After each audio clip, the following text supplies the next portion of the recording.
Je te remercie, Jacques. Alors, je vais être plus long que d'habitude parce que j'ai un certain nombre de choses à dire. Nous vous avons convié, à l'occasion de ce vernissage de l'installation de Véronique Matedi et Annie Loras, à une sorte de lunch pour que nous ayons tout le temps de nous rencontrer et de converser autant qu'il sera nécessaire et désiré. Merci d'avoir répondu à cette invitation.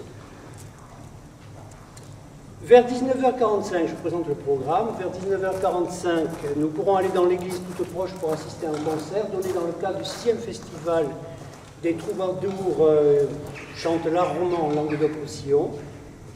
Je salue parmi nous, je ne sais pas très bien où ils sont, voilà. Je salue parmi nous la présence de Junko Ueda et de Willow Fermans, des trois jeunes femmes des Coq-Sigru. Je salue aussi, en le remerciant tout spécialement, Gérard Zucchetto et ses amis, puisqu'ils arrivent directement de Sicile pour être ici, qui ont eu la grande vertu et qui nous font l'amitié vraiment incommensurable de rétablir le village de Connes dans les sites élus pour leur festival. Je remercie également Marie-Hélène Artigois et Sophie Lucie du Château Robert en Malpère, qui, malgré les vendanges imminentes demain, sont venus avec leur vin pour adjoindre l'art du vigneron, une des racines ou une des sources de notre culture. Après le concert, si vous avez vu, il y a des montagnes de victuailles. Après le concert, il nous sera loisible, tout à fait loisible, si nous jugeons que nous n'avons pas épuisé le sujet ou si nous avons trouvé dans le concert de nouveaux motifs de parler, de poursuivre nos échanges et nos conversations avec les artistes et entre les amis des Marbrières. Car cette soirée leur est dédiée, afin de leur manifester à quel point leur aide et leur confiance nous ont été précieuses et que c'est grâce à eux que nous sommes parvenus à mener nos projets jusqu'au terme et au succès. Cette installation qui est ici, sans dessous-dessus, les 3 expositions qui l'ont précédée, et je salue la présence de Christian Jacques qui a exposé au mois de juin, la fête de la sculpture et du marbre qui a attiré des milliers de curieux et d'amateurs vers les œuvres de près de 60 sculpteurs, la réalisation enfin du Point du cœur du monde de François Michaud, dont la masse imposante bat désormais paisiblement au-dessus du village. À toutes, à tous, nous réitérons nos remerciements. Ces amis, au nombre de 70, sont une de nos raisons de persister. Malgré les difficultés, et elles sont incessantes, vous le devinez peut-être, malgré les malveillances, et elles sont réelles, vous devez le savoir. Que maintenant s'élève mon discours. Et tant qu'à faire, je vais donner dans la fantaisie. Qu'il se fasse aigle et prenne de l'ampleur et de l'altitude. Qu'il se fasse aussi rossignol, afin que mon chant dise un peu de la beauté qui sied à ces circonstances placées sous le signe de l'art. Pourtant, de l'aigle, je garderai d'abord, par proximité phonétique, ce qu'il a d'aigu, voire d'aigre, et du rossignol, ce qu'il a d'ironie et de rosse. Et mon premier envol sera tout de protestation. Notre association organise une des manifestations les plus importantes du village et du territoire. Nous sommes néanmoins traités depuis 5 ans avec une désinvolture qu'il est temps de faire cesser. Il ne suffit pas de donner de l'argent à une structure pour que ceux qui la font vivre en soient comme automatiquement satisfaits. Nous ne jouerons jamais le jeu de la complaisance, on le sait. Tout ce que nous demandons, c'est du respect et une réelle transparence dans les engagements réciproques, que cessent les mauvaises surprises à chaque tournant de notre chemin. Du respect. Il suffit, par exemple, de voir quels locaux en ruine on nous attribue année après année pour que nous entreposions notre matériel, de savoir qu'on nous en chasse assez rapidement et distraitement afin de pouvoir en faire un usage plus avantageusement commercial. Et l'on formulera alors l'hypothèse que dans cette réitération, ce syndrome de répétition, gît confusément l'envie que, découragés, nous fassions place nette. Et combien de fois les intentions affichées ont été contredites, annihilées par la réalité des actes. De la transparence. Nos entreprises sont visibles pour tous. Notre association est claire dans ses projets et dans son fonctionnement. Et je puis même vous dire que le programme 2012 est établi, dessiné, en attente de réalisation.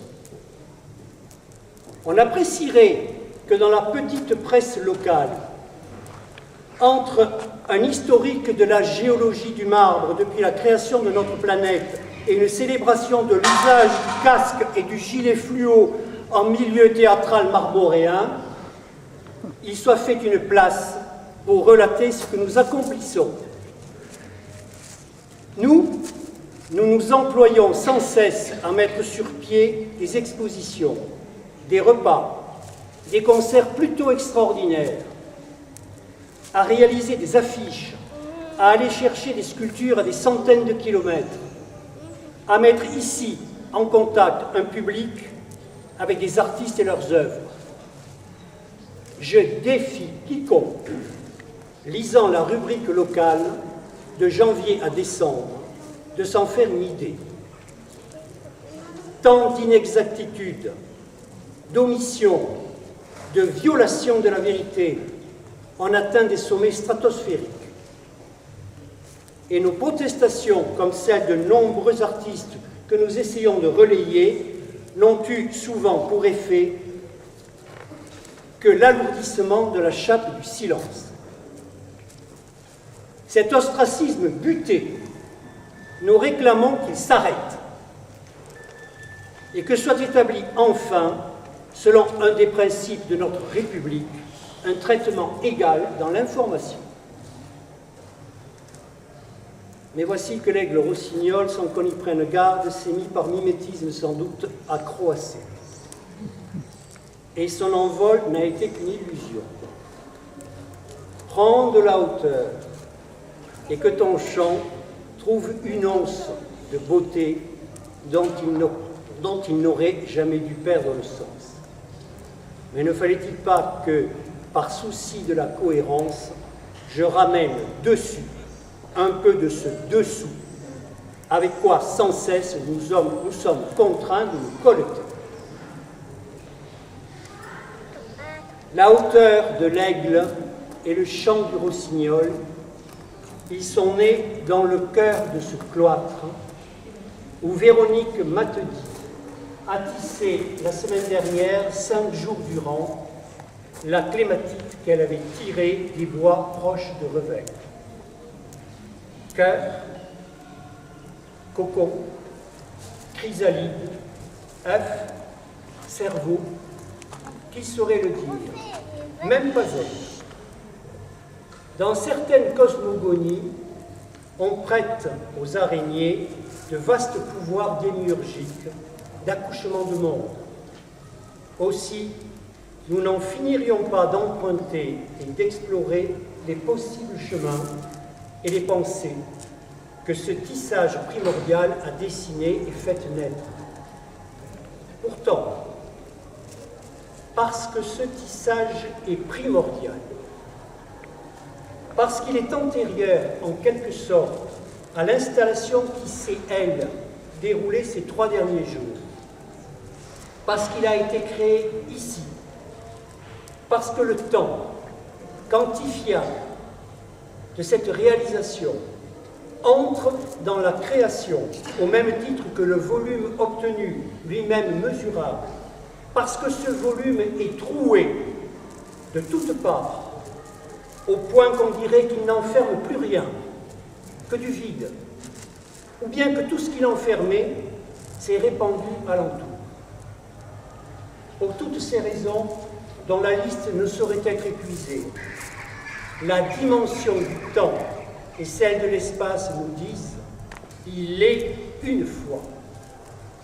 Amorce de narration, ce que nous voyons ici échappe au seul rétinien, et c'est une des modernités de ce dispositif qui, progressivement, après le tissage initial, a pris naissance en ce lieu.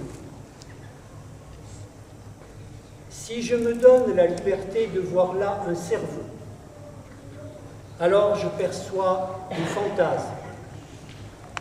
Et de cette possibilité de récit, je peux décliner ensuite les figures fantasmatiques qu'il m'est donné à construire si j'en ai le courage d'affronter les épisodes et les péripéties emplies de terreurs sacrées. Car, dans ce monde fermé que symboliquement Véronique Matedy a entrouvert, travaille la matière même des crépuscules, où les ténèbres peuvent se revaloriser en nuit, la nuit de nos sommeils et de nos rêves. Dans les ténèbres, on ne dort ni ne rêve, on pleure et on tremble, c'est tout. Annie Lauras, dans son atelier installé dans la plus paisible des campagnes, a fabriqué ces fantômes. Elle leur a donné corps, masse, volume et poids. Au troué, elle a opposé le compact. Fini le souffle qui passe, le vent qui circule, l'entrelacs malléable, et que chacun s'accommode de ces imposantes figures de linceul, de suaire, de saintetés aplaties, de gisants ectoplasmiques, d'âmes épuisées, de machins horrifiques qu'on n'oserait nommer. À chacun de faire avec ses archétypes dans notre labyrinthe du dessous-dessus. À chacun aussi la liberté offerte, avec quelle générosité, de rire aux éclats comme un enfant qui s'éveille chaque matin, encore proche de son innocence. Annie, Véronique.